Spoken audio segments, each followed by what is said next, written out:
Good afternoon, everyone. Welcome to the Madera County Groundwater Sustainability Agency in the Madera, Chowchilla, Delta, Mendota subbasins. It is Tuesday, April 1st, 1:30 p.m. We'll call this meeting to order. And we will start with public comment. Do we have any public comment? Not all at once. Do we have anyone online? Is this meeting streaming online? It is. Okay. And no one's online raising a hand. Okay. Item 2, action item, approval of the Madera County GSA Subcommittee meeting minutes from March 4th, 2025.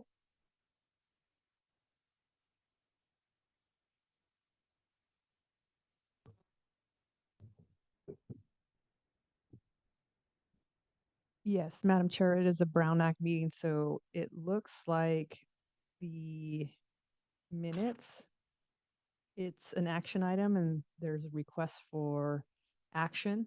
And you'd ask for public comment, and I understand there are over a handful of members of the public online.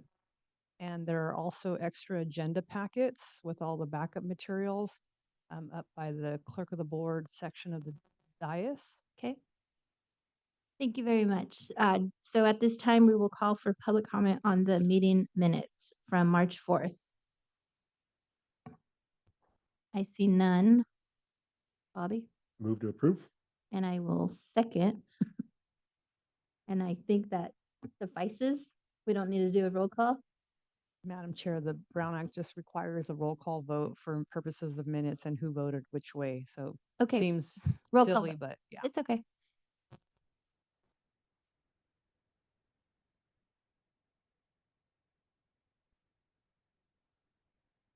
We get a roll call vote, please. Call for the vote. Supervisor or Chair Gonzalez? Yes. Supervisor McCauley? Yes. 2-0. Thank you. Bear with us. This is still new. So item 3, discussion item, request for feedback on the draft Madera County GSA committee rules.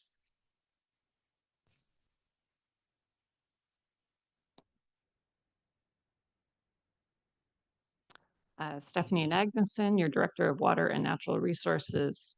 I have an overview of some proposed rules for the committee that augment the board report from December or January that adopted the committee meeting. I'm ready to share my screen when you're ready.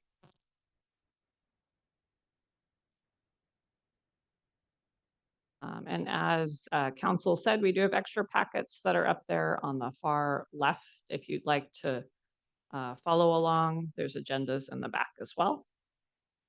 So these are some proposed committee meeting rules. They're gone into in a little bit more detail in the packet, but I'll review them now. So the meeting schedule is for the first Board of Supervisors meeting each month. And of course, in this role, you're serving as the Board of Directors, not the Board of Supervisors, but it's tied to the first Board of Supervisors meeting each month, typically the first Tuesday, unless it's rescheduled by the chair. We have different roles for the committee. The chair leads the meetings, enforces order and decorum, and facilitates discussions. The chair pro tem assumes chair's duties when the chair is not available. Executive officer manages reports and notices and coordinates the contents for the meeting. We have a secretary role that's filled by a number of people, maintaining records, preparing documents, and making sure we engage in record keeping appropriately, as well as posting online. And then council provides guidance and ensures procedural compliance. With a 2-member committee, the quorum is a little bit funny, but you would both have to be here clearly. Public comment, we can establish a length for public comment. So I've taken the 3 minutes that the Board of Supervisors uses and rolled that over to this. Happy to talk about any of this though.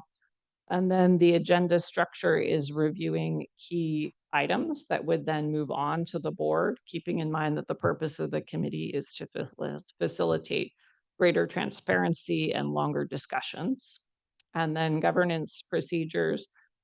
We propose following Rosenberg's rules of order. I know most people are more familiar with Roberts, but that has kind of a heavy parliamentary load. So if people aren't familiar with Rosenberg's Rules of Order, there's some up there as well. Happy to answer any questions about that. Supervisor McCullough, you have any questions? I do have a question, comment, maybe. So I understand that this is to, create a greater dialogue, but when we limit the public comment to 3 minutes, I just want to make sure that the audience doesn't feel too left out, or that they don't have the ability to comment on these items, because a lot of times they may take further discussion. So how can we address that? Oh, well, this is a draft of potential rules. It's not scheduled to go to the next board meeting. So if you would like to tweak any of the things here, if you want to increase 3 to 3.5, 4, 4.5, 5, 10, 20. I guess We're I'll wait to open. see what the feedback that we get. That sounds good. I think I appreciate the comments, Chair, for bringing that up, and maybe we can just increase it from 3 to 5 minutes in the spirit of collaboration. And if we need to make further amendments at a later time, we can. Okay, at this time, I'll open it up for public comment.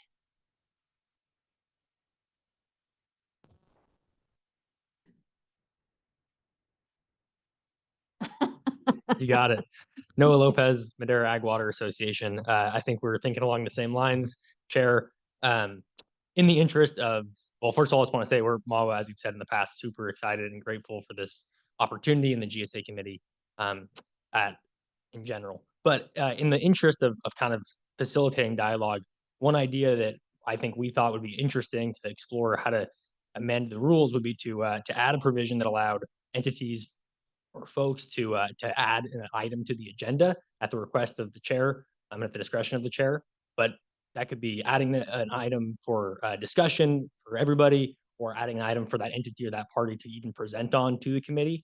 One idea or one example of kind of how this could work for MAWA, we've talked about that rules package idea for a number of years. And so if we had the opportunity to kind of present on that very briefly and have that as an agenda or agendized item on a future committee meeting, that would be perhaps helpful for everybody. We could get public comment on the idea. But anyway, if there was a way to add a process to request agendized items and presentations from the public, I think that could really facilitate that dialogue. Thank you. Thank you. Oh, you're not coming up, Devin? Okay. Anyone else? Oh, come on up.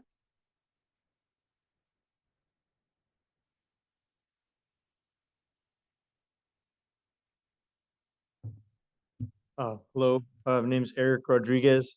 I am under UCANR, specifically funded by URCTA, DWR.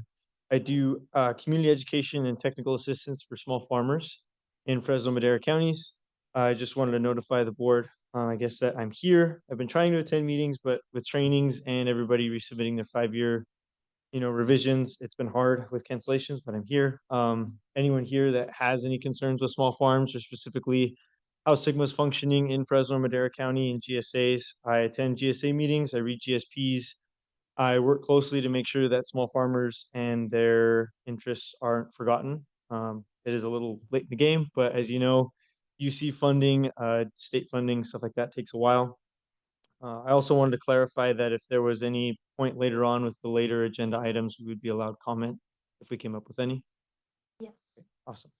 Thank you. Thank you. Welcome. Madam Chair, just a point of order. That seemed like a general public comment rather than something specific in terms of feedback on the committee rules.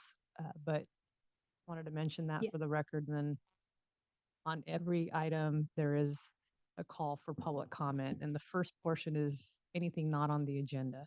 Yeah. Thank you. Thank you. Anyone else? Okay, I'll bring it back. This was a discussion item, right? It's not an action. Just to get some feedback. And so Stephanie, you will come back with some recommendations on some of the comments. That's right. This will come back to your committee and then it will need to go to the board for adoption. And I wanted to make sure we checked with folks online if there were Oh. any comments. Do you have any hands raised online? None online. Thank you very much. We'll move on to the next item. The discussion item, consideration and discussion of measurement methods 2026 and beyond. Thank you, Stephanie and Agneson. I'm ready to share.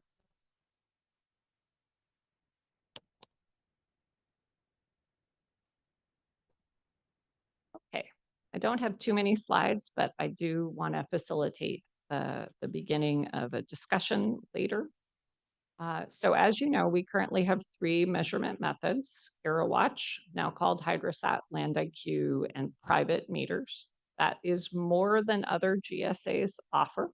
And I'll walk you through kind of how we ended up where we are now before we talk about what we might want to do moving ahead.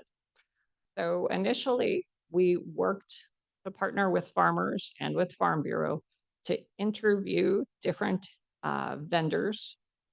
And the recommendation from farming groups was AeroWatch as the vendor. So we began with AeroWatch. I think people were impressed by its mapping capability. We also heard a lot of complaints over several years about AeroWatch. We were able to use a verification contract to provide a lot of feedback. I think AeroWatch seems to have improved. In that time, we've also added a similar but different product called LandIQ. While AeroWatch provides basically data that's about 24 hours delayed and has an online portal, LandIQ provides the data to us somewhere between 4 and 6 weeks after the end of the month, and it needs to be processed and distributed.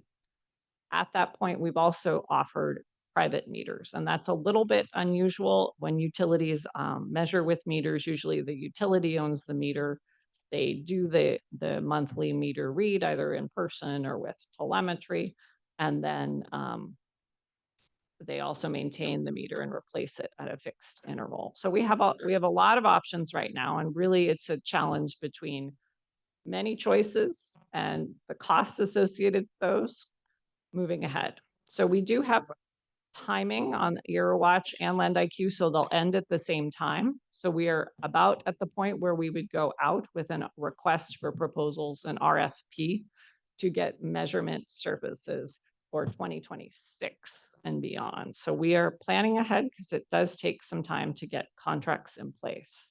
I think what we thought would happen with offering these options would be that people would gravitate towards one. But I think what you're going to see in the next slide is that there is a fair distribution. So for example, in terms of number of farm units, how land is grouped, we have 40 farm units in 2024 that used flow meters exclusively as a primary measurement method, 111 that used AeroWatch, and 186 that used LandIQ. And of course, if someone didn't make a choice, they were defaulted to LandIQ. So that may be one reason the number is higher. I've also organized it according to number of parcels on each and assessed acreage, meaning total acreage in each. And when you look at the assessed acreage, what you see is the percents are about 20% using meters, 40% using AeroWatch, 40% at LandIQ. So what we haven't seen is people choosing one method significantly more than the other. People seem to have gravitated towards something that is working to the best of the technology. Assumptions in terms of accuracy for all of these methods are around 10% or less, but there is still some work to be done there. So we would like and are requesting direction to go to the board and have the same discussion and then proceed with an RFP and have a public process where we look at each of these vendors. So last time we had a select group helping. It was also in the middle of COVID, so it was a little bit hard to have more public time, but we're several years into this, and I think it would be helpful to have the interviews with the vendors conducted in public, in a public presentation. So this concludes my presentation. Happy to take your comments or questions. Thank you. Director McCauley, do you have any questions? Yeah, thank you, Chair. So as far as these 3 different measurement methods, do we have I mean, I think you mentioned it, there's 10% accuracy on these, so there's a variance in how accurate they are, but do we have a feeling as to which one is the most accurate? Have we been, reconciling data that we're collecting from all three methods to determine if, there's one that is better than the other? Can you speak to that at all? Sure. So I think what we hoped we would find as a result of some of our verification work is that one method was either always measuring the lowest or one was more accurate. And really, we have not seen that. There is a fair amount of variability. And so we're left with peer-reviewed studies with our R for EarWatch, HydroSat, and Land IQ. There's lots of studies on meter data, and it's all within 10%. So we do not have a sense that there's a method that is more or less accurate at this point. Okay. And I'm assuming we may get some feedback from the audience in regards to their preference around these different measurement types, but have you received anything yourself? Have you gotten any indication from the farmers as to their preferred method? I know that there's a good distribution on who's using what, but are we getting negative feedback around anything like EarWatch doesn't work, or we'll never part ways with our meters?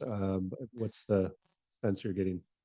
Sure. So we do let people change measurement methods once a year, and that deadline was yesterday, actually. And we get typically 5 to 10 people changing, not that many. They seem to have all gravitated towards what they like better than the other ones. And the folks who like meters really like meters. So the next item you'll see is a kind of a thorough discussion on what's working with meter measurement and what needs refinement. But I think people are landing in some measurement method that is acceptable, given that no one really wants to do this anyway. Sure. Okay. Thank you. Stephanie, my understanding is, there's different costs associated with having the three, and it makes it very costly.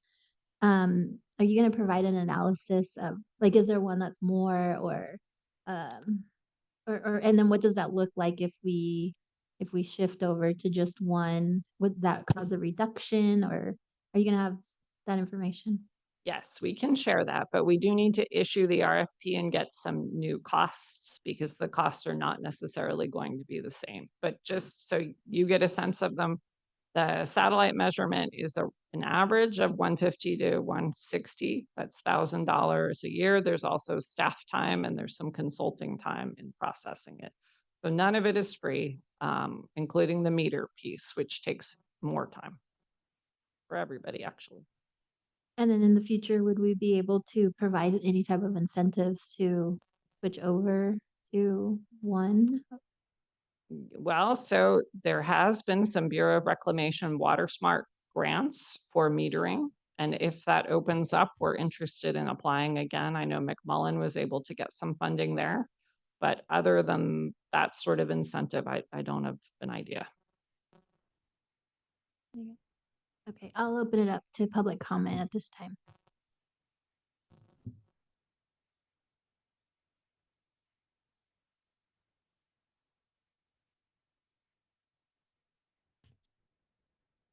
Welcome.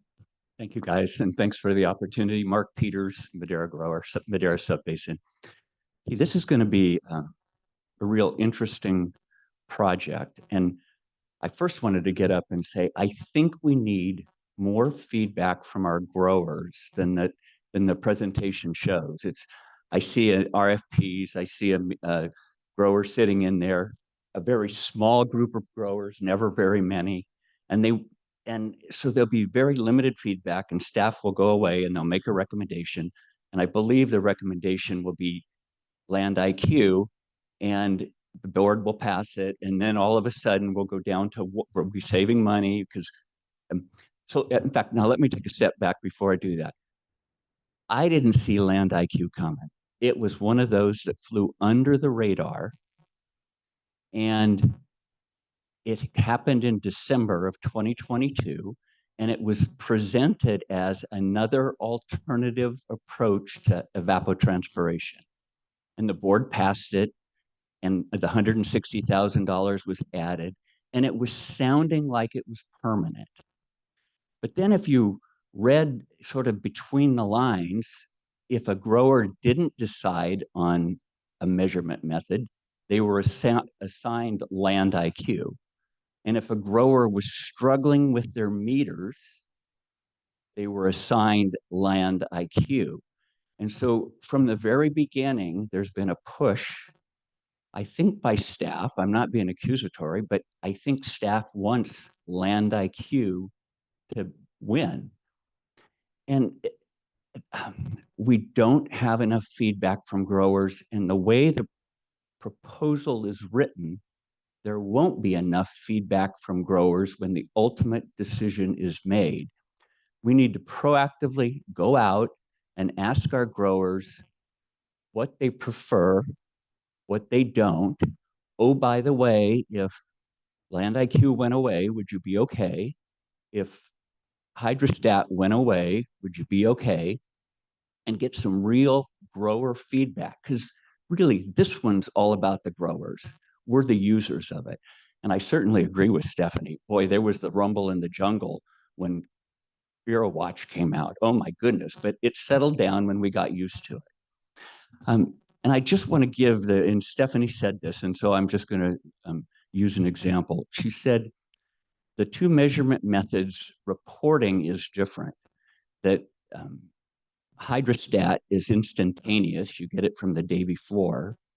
Land IQ is 4 to 6 weeks later, after the end of the month. Staff gets it, they process it, and they get it out. So take the Lasqueti family, and we finish our harvest, and we start planning for the following year, call it October 15th. And we're planning on, should we fallow land? Should we put in annual crops? Should we add more permanent crops? What are we going to do? And it's our planning time. With Land IQ on October 15th, we'll have July data, right? Because August data, it's only 45 days after the end of August. It won't be around. It's still in process. With hydrostat, we'll have the data from the day before, and we'll be much more able to predict the annual water consumption with that hydrostat data. And with Land IQ, and if that's the only one, we're going to be using July data to make our decisions for going forward and what we're going to do based upon all these rules. It's just, it doesn't work. So anyway, thanks for listening. I just want more grower feedback, and there are some issues in here. Thank you. Noah? Noah Lopez, Madera Ag Water Association. I think this might be, press the button. I think this might be one of the issues that ends up going a little over 3 minutes because it is so technical. And so hopefully you can bear with me here. I'll give you 5. Perfect. I would totally commend and applaud the idea of doing the interviews in public. I think that will facilitate, just what Mark just said, a little more feedback from folks, or at least to provide the opportunity for those who want to show up. MAWA, as a membership organization with a bunch of growers in the wide area, has over the last 5 years spent a lot of time on measurement, and has heard all sorts of things and seen the evolution of the measurement system in the GSA to end up where we're at today with the 3 options. And like Stephanie said, it seems like there's where we're at. There's a lot of options, which is good because it allows people to pick something, but it's kind of costly, right? And there might be room to both improve efficiency from a cost perspective, but also maybe to improve the product that growers are paying for, the way it's actually what they're actually getting. Like Mark said, and like Stephanie said, Land IQ or EuroWatch Hydrostat has an online portal, and that information is about a 24-hour delay. So there's an advantage there.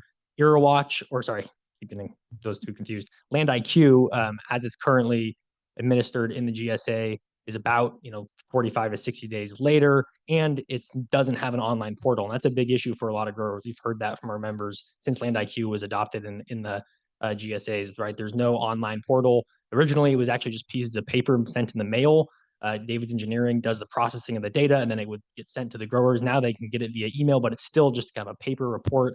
And what they actually want to go through and look at what their entire farm unit is doing, or what they're doing across their different farm units, they have to kind of do some additional work on their end to add those up and be able to get a number. And so one of the things that would be really helpful to look at while we're reviewing or considering the measurement system is to add a online portal or a platform for Land IQ. There's a lot of things out there. I know Stephanie and her team have worked hard to try to explore the options. One very promising option is the groundwater accounting platform, GAP.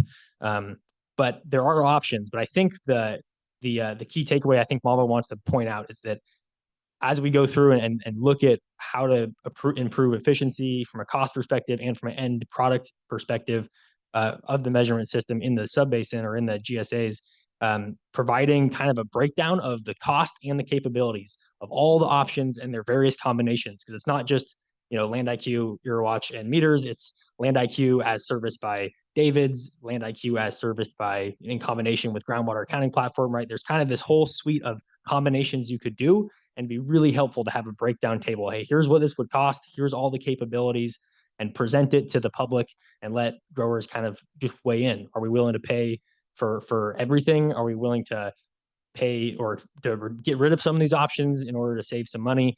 What would happen with that money we save? That's a big question, right? This is all coming out of the GSA fee. If you do decrease the cost of the measurement system, does that mean the GSA fee gets reduced a little bit? Or that's a very key point I think we should hammer out before we talk about cost savings.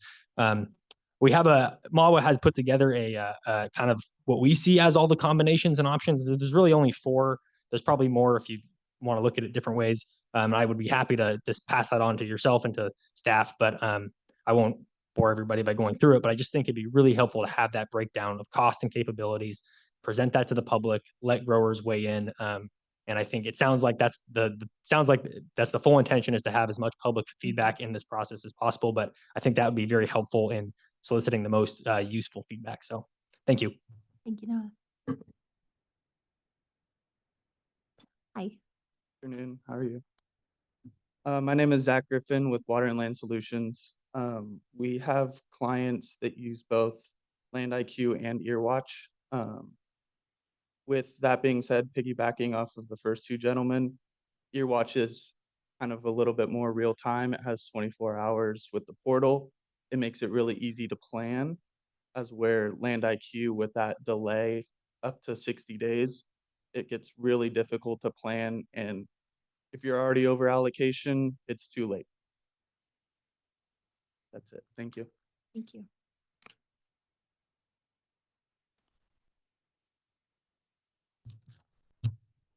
Eric Rodriguez again from UCA&R. Just a general comment, I guess, on the use of Land IQ as well as McMullen GSA's rebate program.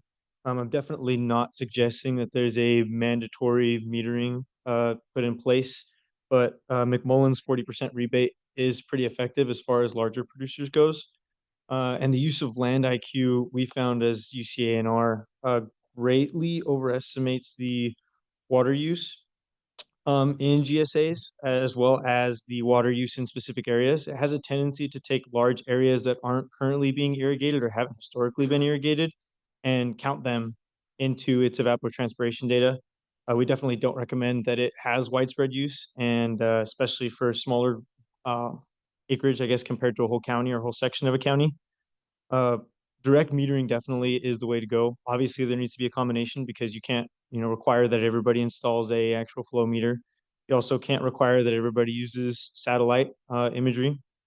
But as far as UCA&R goes, we definitely recommend a diverse approach, but moving towards more metering incentivization.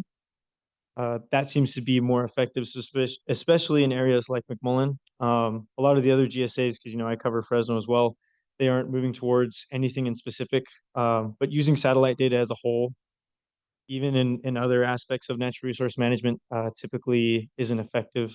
And I guess I'm just trying to look out for farmers in general, not specifically just small farmers. But if Land IQ is the primary service used, again, it tends to overestimate, which can result in accidental miscalculations when it comes to GSP modifications or changing to specific plan implementation or fees associated with running an agricultural operation.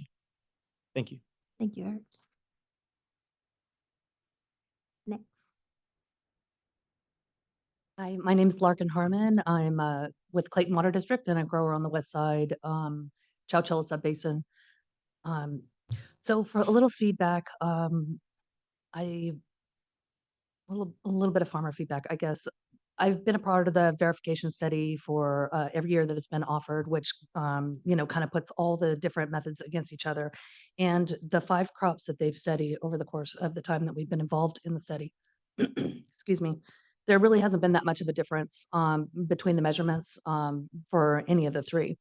It, a little bit here and there, but not terrible. So having said that, I definitely prefer hydrostat because of the quick data return, and they seem responsive when we've had problems on the onset.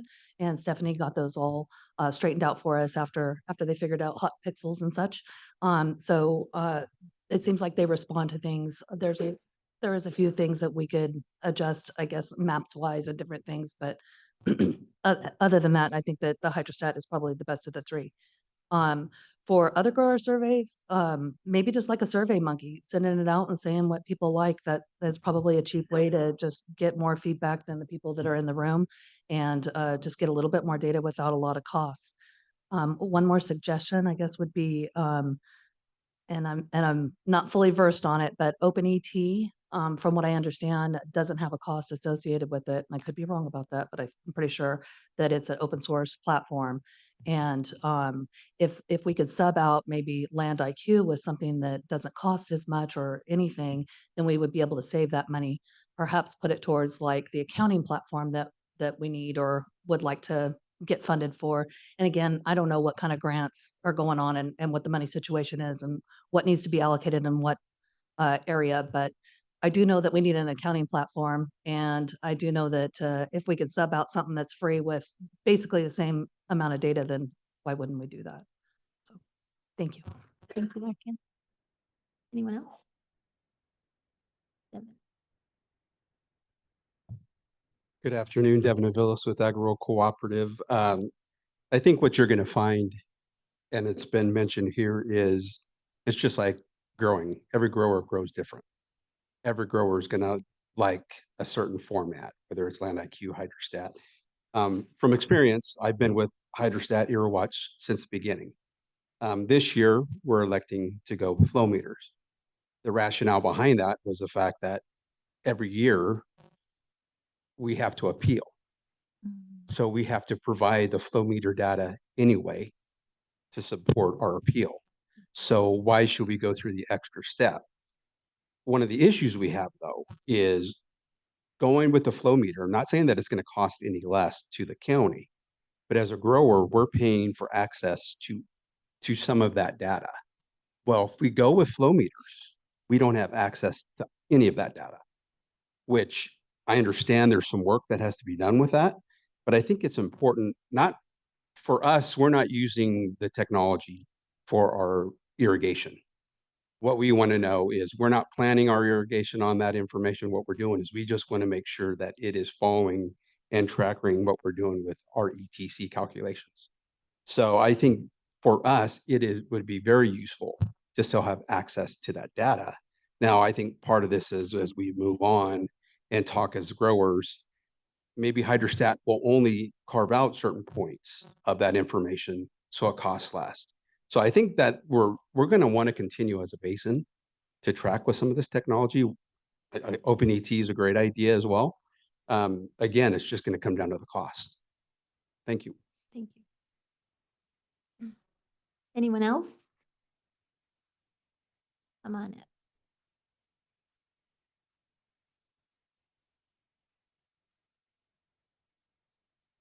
Hi. Good afternoon. My name is Bill Dietrich and I farm in the basin. Came all the way over here this afternoon, so I figure I might as well make a comment. Yeah. I love having the option of using the flow meters. Our quarter section, we use a flow meter. And we would love, as Devin mentioned, we'd love to be able to see the data, but it's not anything that we manage by. We manage our own water and our own water consumption and water use. But I just wanted to make the comment that I do like having my flow meter. We're set up with a flow meter, so there's no additional expense. Our flow meter has been on our system since day one in 2010. So it wasn't anything we had to add, but we have it. We like to use it. We trust it. It is certified. And whatever the county does for basin-wide measurement, we want to have the option to use our flow meter. That's what I wanted to say. Thanks. Thank you. Do we have anyone else? Come on up.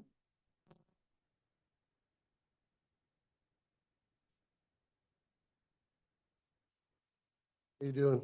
My name is Brock Moore. I'm a farmer. I'm also a organic farmer that relies on cover crops. And that's why we choose the meter. That's why it's so important because, you know, it's green for a while. I'd be getting charged right now if I wasn't running my pump that the satellite would see. And so, I mean, for the organic growers, I don't know how many are in Madera. It's important for us. You know, we're trying to rejuvenate that soil and do what's right and take away our meters. You know, I think those satellites. Thank you. Do we have anyone else? Come on. Do we have anyone online that has their hands raised? None online. None online. Okay. Hi, Ralph Pistoresi. I don't like any of this stuff because we have enough to do instead of go meters, satellites, computers. We don't do that. We're trying to farm. But here's the thing. Okay, metering is one thing. I understand that. Okay. Stephanie, what is the one that is the most economical for the county to administer? Is it Land IQ? Yeah. Is it Land IQ? I don't know. Just if you could ask your questions, we can have Stephanie. Yeah, okay. I'm interested in knowing which one is the most economical, most effective from the standpoint of observation, looking over everything, seems like the best. Can you ask her so we know?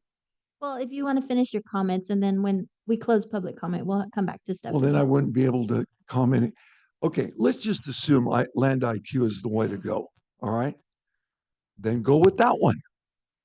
But you know, I came here because I saw something on the agenda that said we're going to spend 400 and some odd $1,000 to do a study and another $92,000 to do a study. All you guys are doing is just wasting money. Pick one and go with it. How much money? Millions of dollars. We could study it to death. Pick the best choice and go with it. Okay. Thank you for your comment. Hi there. My name is Robert Bishel. I'm in Madera Subbasin. The reason why I like flow meters is on my home ranch, I have 20 to 30 foot elevation. We grow cover crop. If you don't have a cover crop, you're going to have erosion with all the rains. And also the overhead arrow watch net was showing excess water on my ranch where the flow meter showed exactly what I use. And so we had flow meters originally. The criteria got changed, so we had to spend thousands of dollars per well to upgrade to put the correct distance. So they changed the spacing that was required. A lot of growers did do this because it costs a lot of money to do it, but the meter is a very accurate measurement and there's no guesstimate. And so that's what I like about it. Thank you. Thank you. Anyone else? I will close public comment. And Stephanie, do you have any final thoughts? Or did you have? I do have a few, Madam Chair. Thank you for the time. So we appreciated the feedback. Just summarizing that this item is to go ahead through a public process, ask for proposals. I think that we are going to get some additional options. I've had a couple of different vendors propose. And as Noah mentioned, there are kind of additional combinations of services that we could get. Once we've chosen whether we're having 1, 2, or 3 methods through a public process, we can go out and get a cost for the groundwater accounting platform, which is much more costly with multiple methods. If that's where we land, it's where we land. But staff is pretty neutral on this. We've seen pros and cons with each. There is no perfect solution to any of this. That concludes my comments. I'm just curious if you could, I guess, outline how you envision the process going. I think we had some comments in regards to ensuring that we have, robust feedback from the farmers, and I'm just curious as to how you envision that going. Obviously, you're going to come back to us with an RFP at our next meeting next month, I think, and then from there it would go before the Board of Supervisors. But how do you envision engaging with the farmers through that process? Sure, and then maybe I can walk people through the RFP in general. So it's a request for a proposal where we describe what we want. We need a measurement method, and we're asking for potentially some online access to that. We then issue that, we give people a month or so to respond, and then we would bring the proposals to the board with the table that you asked for, Madam Chair, that looks at the costs and services. This is a request for proposal because it's not all the same service. And so the interviews could then be conducted. We could have growers be an interview panel. It is a government agency, so we ask the same questions to each. But that could happen in public. And then I like the idea about the survey. We're happy to do a survey and get feedback that way. But I will say the choices you have now may not be the choices that end up responding to the RFP. I would expect that there's more options than there is right now. Thank you very much. Well, you got some great feedback. It's a good start. This is a discussion item. So we will move on to the next discussion item.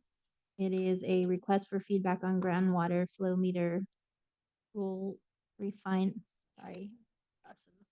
Do I need to read this into the record? Yeah. Madam Chair, it's a discussion, a request for feedback on groundwater flow meter rule refinement for the use of privately owned and operated groundwater flow meters as a measurement method for allocation in the Madera County GSAs for Chowchilla, Madera, and the Delta Mendota subbasins. Thank you. Definitely. Thank you, Stephanie and Agneson. I'm ready to share when you guys are. So this item is similar to the last one in that we have not presented you with a fully baked cake as a product. We're getting the ingredients out and getting feedback before we take it to the board. And this item would then come back to your committee. It doesn't need to go to the board as the next step. So as we talked about in the previous item, we have a private meter option. If you're using private meters, which is an unusual thing in the water industry, typically they're owned by the utility, managed, measured, updated by the utility. For us, with private meters, we need a map showing what exactly the well is tied to in terms of what it irrigates. We need an installation report that's making sure that it's installed correctly. In a previous board meeting, we heard from Laura Ramos from the California Water Institute on a water accuracy for meters, and the installation is the key to it being accurate. We need a calibration report, an estimate of efficiency. Really, that's just telling us what type of irrigation you use, drip, and the like. And then an attestation form, basically stating that you're representing the situation correctly. So we've had what I would say a lot of success with flow meters. Everything that is showing up in yellow is total submissions, and you can see that the errors are the small colored bars that are blue or green, but there's really not that many. So most people are submitting their data on time. And this is done by quarter. There's about 600 measurements taken in a quarter, so about 200 measurements a month. So we're really looking at a ton of data coming in. Most of it is done correctly. So people using meters, pat yourself on the back. You're doing a good job.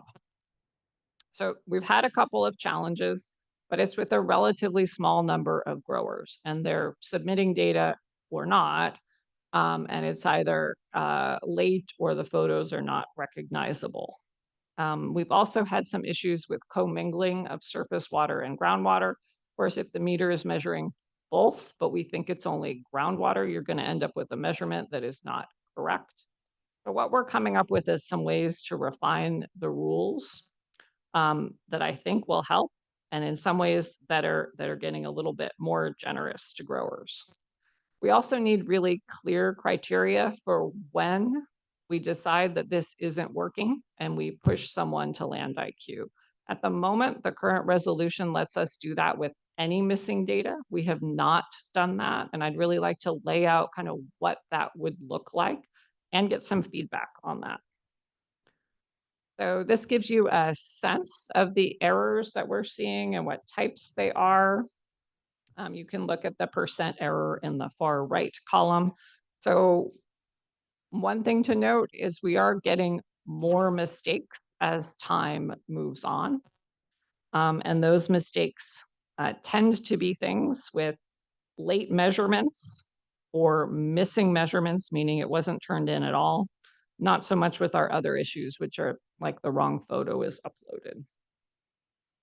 We've also had a ton of conversations with growers, and I think you've heard some of that mirrored today. There's a strong desire for people who use meters to continue to use meters. People like their meters and they trust their meters.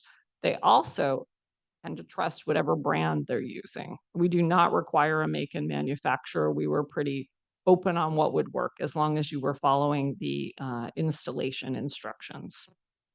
There were some initial issues with the portal for submitting. There's a QR code that you scan and it takes you to a website. They're now fixed. There's a couple places where people have some access issues with internet in the county, which I know you've heard in other board items. And so that is still an issue. If you live somewhere that doesn't have internet or satellite access, you may have some issues with the portal. We've heard that it's very inconvenient to calibrate mid-season. That is completely understood. Taking a meter off when you're in the middle of irrigation season seems unreasonable. So we have some solutions proposed to that. There is one make and manufacturer that seems to give error messages more than others. One of those error messages is an empty pipe message.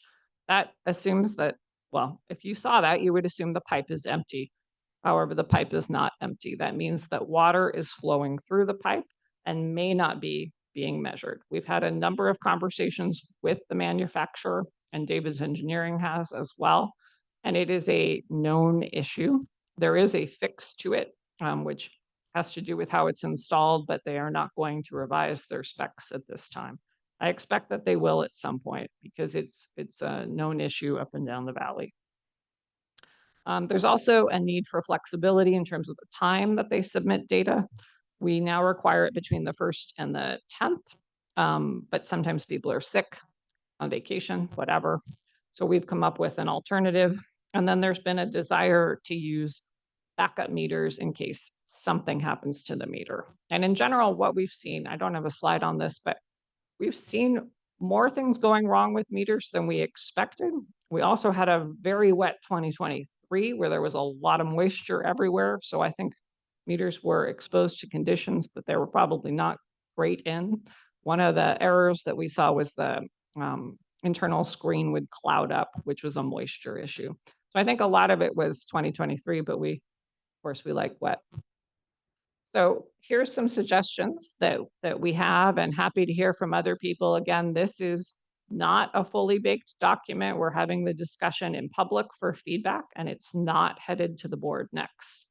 So the first potential solution is to take meter reads from the 1st to the 10th, but have an extended grace period until the 20th. So after the 20th, it would be a missing meter read, but you basically have until the 20th to turn it in.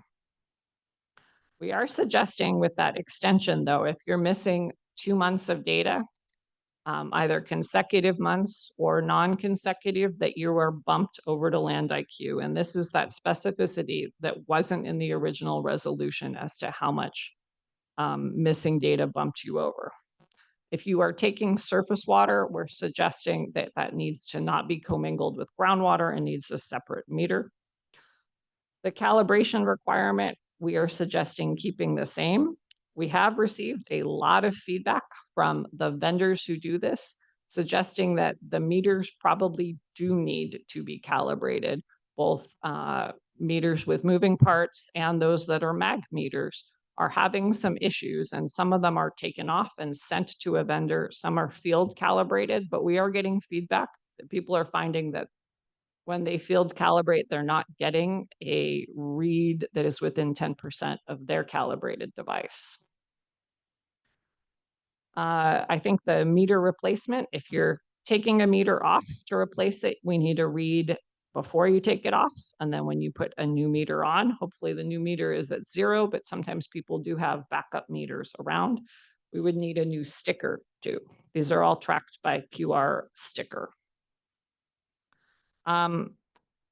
Almost lastly, for water use, we do not have a method right now for the GSA to say your data looks too low. So for example, if you had a calibrated meter, the installation was correct, and you were showing that 100 acres of almonds were being irrigated with 100 acre feet, which is unrealistic agronomically, we don't have a way of saying this looks too low. We can flag it, we can ask questions about it, but we really don't have any additional thing that we could do. So happy to have feedback on that, because I think most people are following the rules and we don't want people to not follow the rules. We're trying to get the meters to be a successful strategy for everyone. And then lastly, we have a solution with these backup meters about having stickers issued, but still needing calibration within 2 years that they're installed. So I think that was all. It was a lot because it's summarizing a couple of years worth of meter data. And we had to roll out this fairly quickly without a pilot project, but happy to take your feedback and questions now. Well, appreciate you moving quickly and at the same time taking time to get feedback and move this whole thing along slowly so we can get good input from everybody. One question that stands out to me as in regards to, late data being submitted consecutively, does staff has a rationale as to why they're moving them to Land IQ as opposed to EarWatch? I think, from what we heard on the last series of public comments, EarWatch seems to be the preference over Land IQ. Certainly of the folks here, I heard that too. And I don't think staff really has a strong opinion in the original resolution for meters that said we would roll you over to Land IQ. That was the suggestion because we were getting a fair amount of EarWatch complaints at the time, and rolling someone over to a system that had complaints seemed like a poor idea. Appreciate that. So, and I would assume that we've resolved some of those ongoing complaints or issues that we were experiencing, and that's why I think we're now settled at. It seems I don't want to speak for everybody, but it seems that EarWatch is the preferred method when you take meters out of the equation. I am not sure. With the verification contract, we talked to a lot of growers, and people, whatever they settled on, they liked. But there were people who settled on Land IQ and liked it quite a bit and had a negative reaction to EarWatch. Another thing worth saying is and it's a little bit crazy making, but the methods evolve over time. So if you didn't like EarWatch 3 years ago, you might like it now. Same thing with Land IQ. They are getting better at doing this. Okay, thank you. Okay, at this time, I'll open it up to public comment. Some feedback. You can make the comment at the podium, please.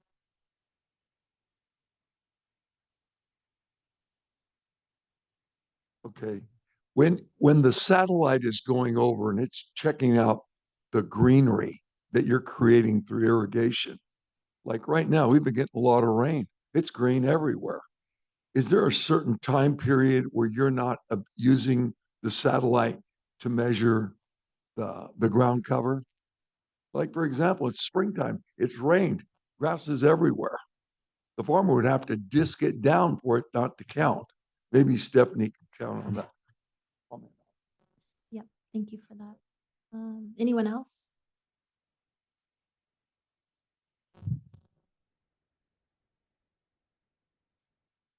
I don't have any substantive comments on the refinements per se, but just want to asked the question if we could clarify whether these refinements are just for the meter, like the selected meter option, as opposed to Land IQ or EarWatch, or if they also relate to the meter appeals process. Those, I know it's kind of confusing, but you have at the beginning of the year, you can select meters as your primary measurement choice, but you also could select a satellite ET and then appeal with meters. And so just want to some clarity on whether these refinements and these rules would apply to both or not.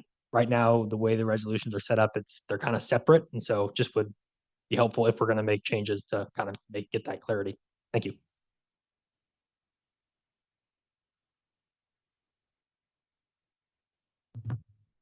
Eric Rodriguez, UCA&R again. I just want to say that the proposed, or I guess like the revisions that were brought forward, do seem great. It seems like it's holding people accountable for making sure they're doing their part as far as reporting accurate water use, as far as maintaining things that they're implementing. And again, this is for people that are electing to have this, which is great because it's not requiring anybody to have a meter. I did want to make a public comment so that would be available for people as well, that my service specifically for small farmers does offer technical assistance from DUDEC. So I don't provide any technical or financial assistance, but we work closely with DUDEC.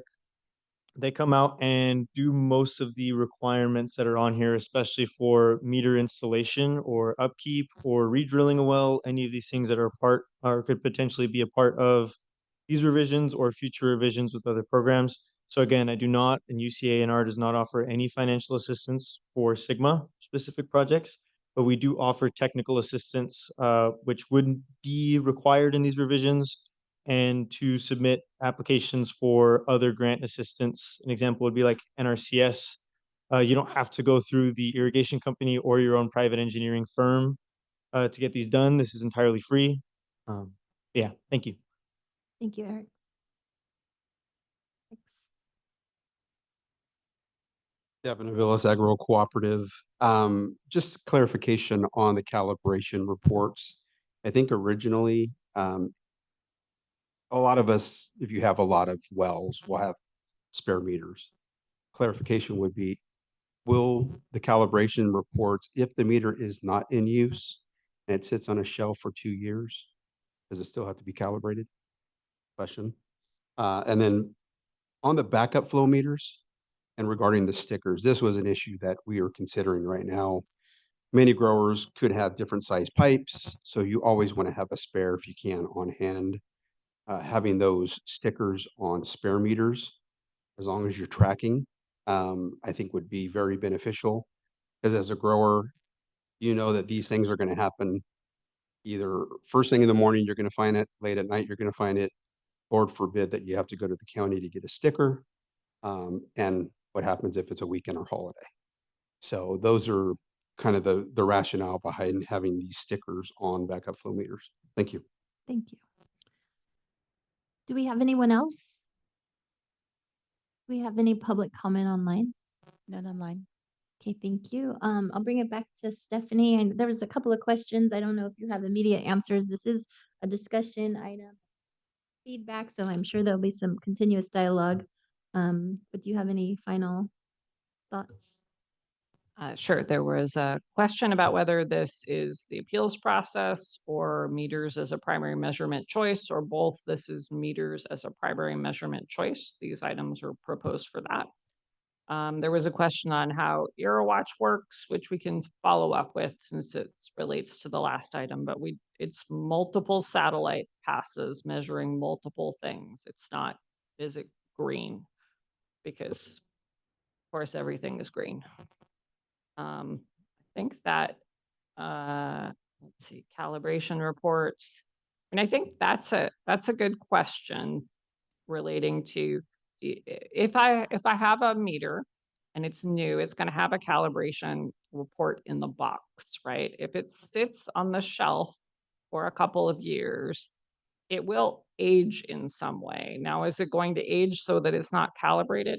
I don't know. So I'd like to do a little research on that. We do require that it's within 2 years, but I can come back on that. Anything else? Director Macaulay? I guess specifically in regards to the appeals process? So is the intention behind this so that it would be for the appeals process as well, or No, this was intended just for just for that? meters as Okay, a primary measurement choice. If okay, there are things that seem like they're going to be useful to the appeals process, we would have to come back, separate item on that. sure. Okay, thank you. Okay. That concludes the presentation and we'll move on to item 6. Item number 6 is an action item. It's consideration and recommendation of entering into an agreement with David's Engineering in the amount of $430,000 for a 2025 verification project to support the groundwater allocation program through comparison of meter data to satellite data with a term date to April 30th, 2026. And this would be a recommendation to the Board of Supervisors. Thank you, Council. So as you know, David's Engineering does have a number of contracts with the county. I want to make a little bit of a distinction. Many of the contracts are the sub-basin wide. Sometimes the county, as you'll see in future items, is the contract holder. We're not paying all of the costs, though. Sometimes the county acts on behalf of the GSP with a contract with David's. Again, we're not paying all of the costs. In this particular item, it is a contract with the GSA. So these funds would come out of the GSA admin fee. So let's talk a little bit about what this contract does. So this is our way of working with growers and sharing all of the measurement data that we have. And it results in a meeting at the end of the calendar year where we compare meter results to Land IQ to EraWatch, or Hydrosat as it's called. This particular contract also allows us to do a pilot to see if we could introduce telemetry. So telemetry is a way that would get growers away from having to visit the meter and take a photo, essentially, and upload it to our portal, and would have the meter talking to a central place. So this would involve a pilot project. It also would involve the same verification work that we have done in the past, potentially with an additional group. We would like to get people who are at risk of paying penalties into the verification project so that they get into a regular rhythm of checking meters, as well as get more data on their water use. So the contract itself is $430,000. This is about the same as it was last year. And I would say this, we only pay for time, we pay for services, right? So an hour of time, 2 hours of time. We don't pay the lump amount. Last year's contract that was the same amount still had $200,000 on it at the end of the contract. So this contract likely would not spend 430,000. It would likely be some version of 200 to 300. But because it is pretty time consuming to come back to the board with contract revisions for something that's such a fixed period of time from January to December, in this case, April to April, we have these numbers that are a little bit higher.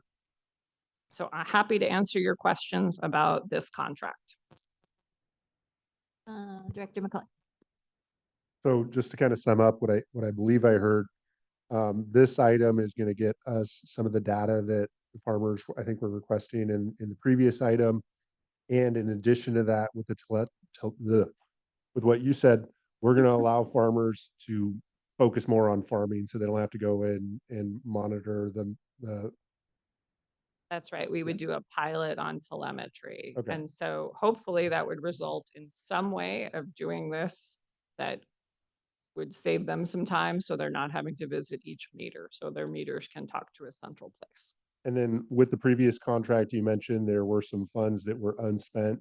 Are those just swept and they're brought back into the general fund for fees? No, Not the general fund, but absolutely not into the general fund. right. So the funds that are unspent stay in the GSA account. And this is a new contract because there were a couple of contract amendments and it seemed cleaner to do this as a new contract. but it is a project that we've done in the past. We try to add a piece that's new each year. And so the new piece is the telemetry, which I think could be potentially very useful to. Okay, thank you. Hey, I will open it up for public comment at this time. Mhm. Come on up, Mr. And Madam Chair, can I just clarify something? I'm trying to find the contract, but I think the contract amount is not to exceed that amount. So we don't pay the contractor that amount.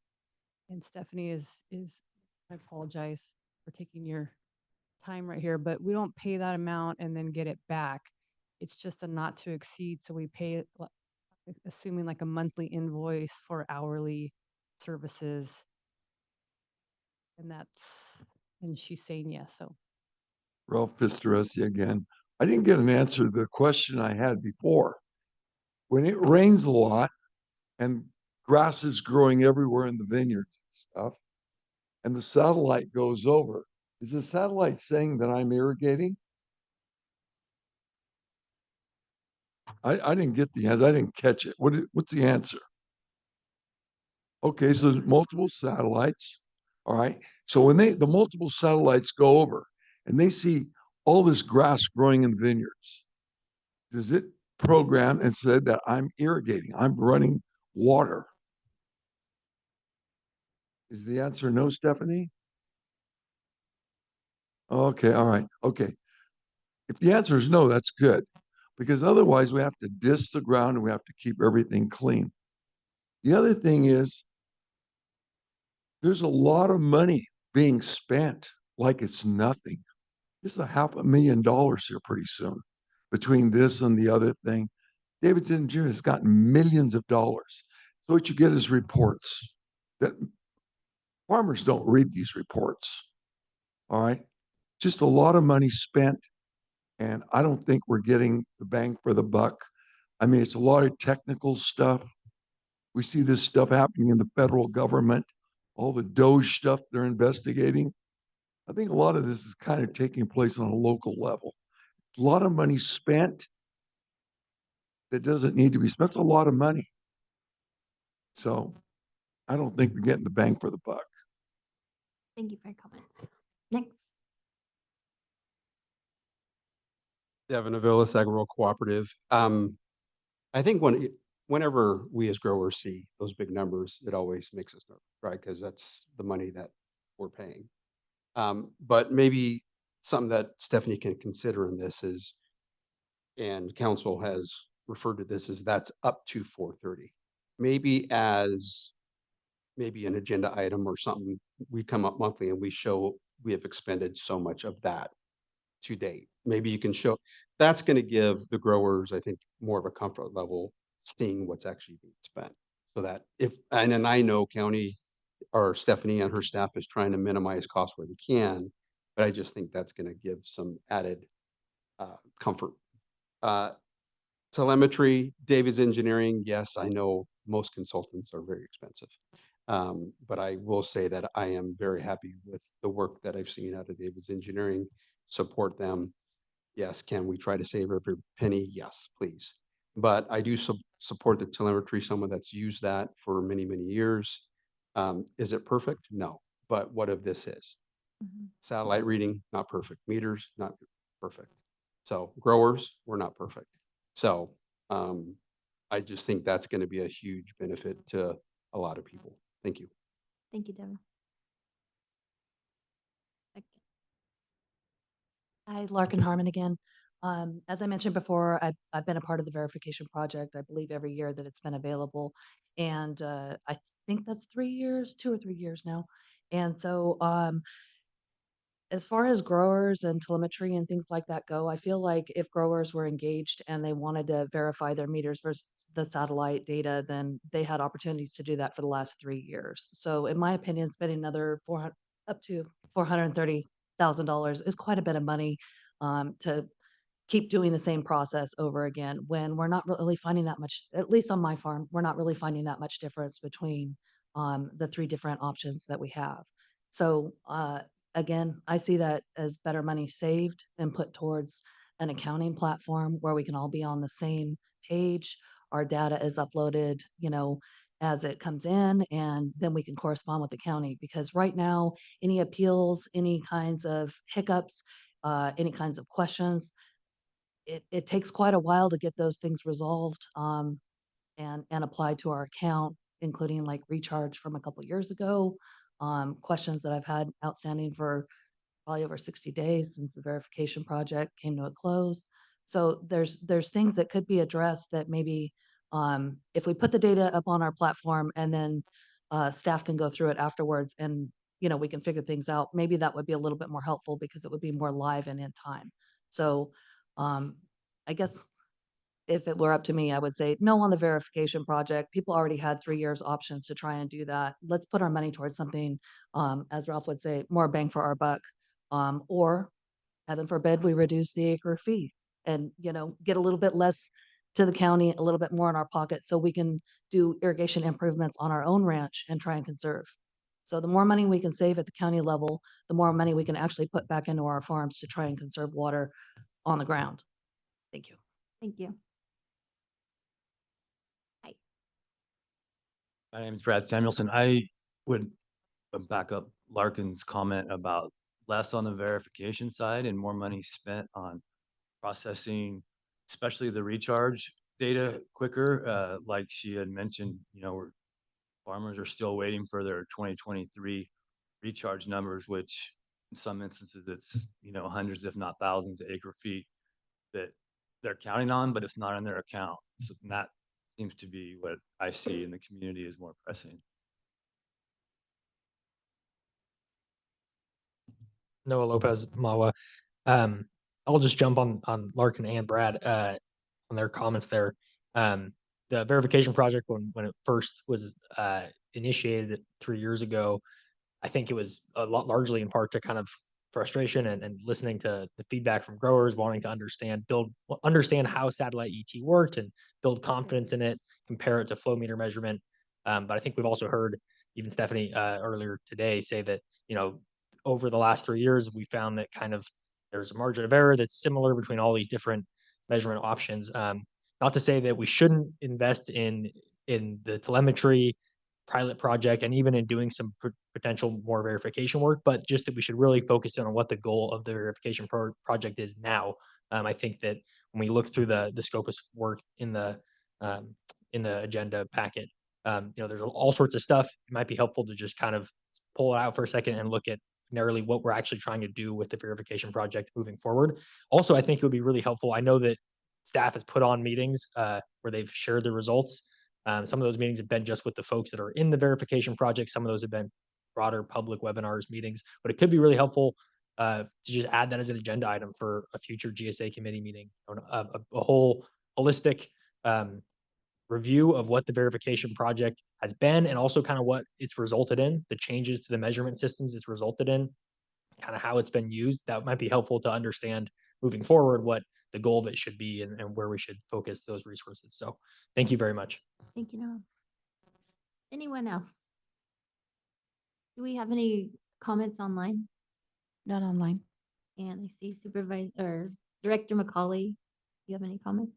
Yeah, I'm just curious, as far as the verification project, how would you foresee that falling in line with our, I think, previous agenda item where we're going out for proposal to look at, new measurement methods possibly? And I mean, does that factor into staff's decision making around continuing the verification project, or is that independent of it?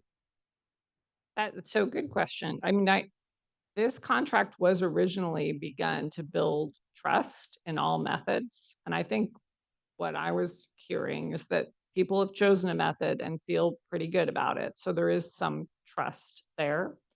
I do think in terms of going out and looking at other options for measurement, this doesn't conflict with it.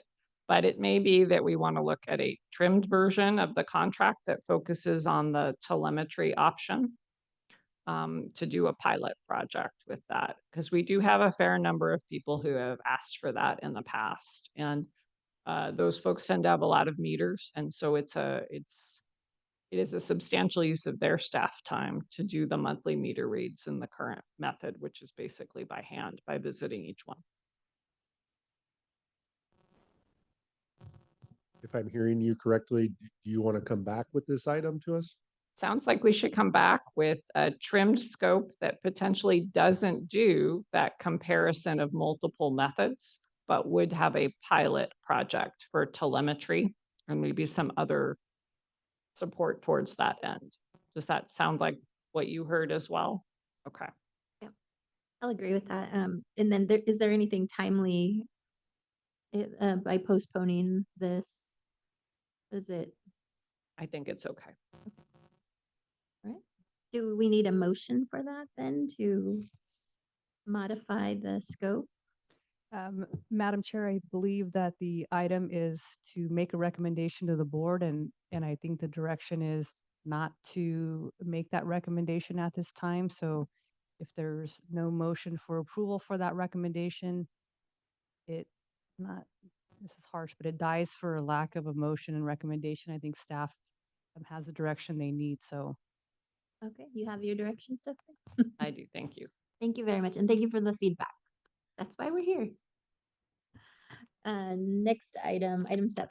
Number 7 is an action item as well. It is consideration and recommendation to the Board of Supervisors of entering into an agreement with David's Engineering in the amount not to exceed $92,496 for the development of the Madera Subbasin Groundwater Sustainability Plan annual reports for water year 2024.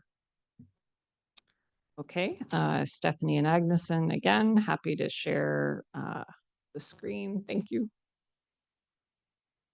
Okay, so as we heard last time, the previous contract was directly with the GSA for services that the GSA is paying for. This contract is different.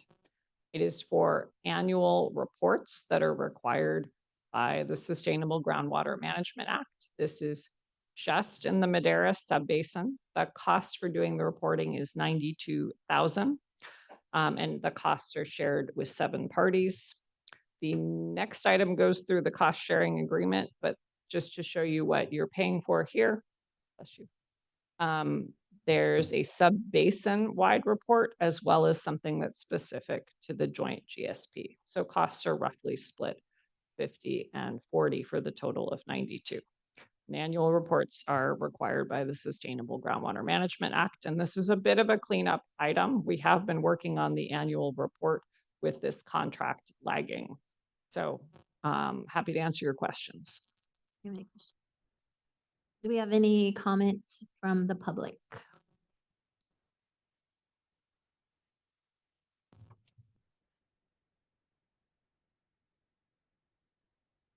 Mark Peters again. Hey, this is something that is important. And I do read the annual report. I read it last year. It has a lot of pages and a lot of detail. Wow. I would just ask the question, when I think the work's done, and that's not a problem. Okay. But when will it be available? And will you announce that so that I know I can go look for it? Thanks. Thank you. We'll get your response here shortly. Hi, this is Brad Samuelson. And I would agree that it does get read, and I would just back up that I think David's Engineering does a very good job. They're very professional. Okay. Thank you. Do we have any public comment online? None online. None online. Stephanie, you want to respond?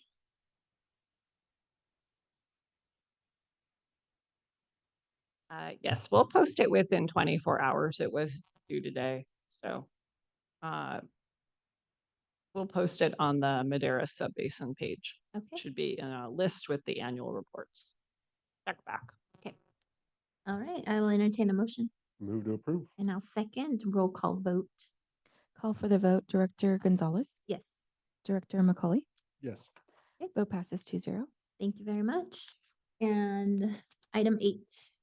Item number 8 is an action item as well. It's consideration and a recommendation to the Board of Supervisors to enter into a cost-sharing agreement under a memorandum of understanding for the coordination among the groundwater sustainability agencies within the Madera Subbasin and to develop the water year 2024 Madera Subbasin Groundwater Sustainability Plan annual reports.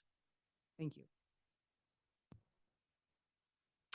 Okay, this item is related to the last one. It is the arrangement for sharing costs.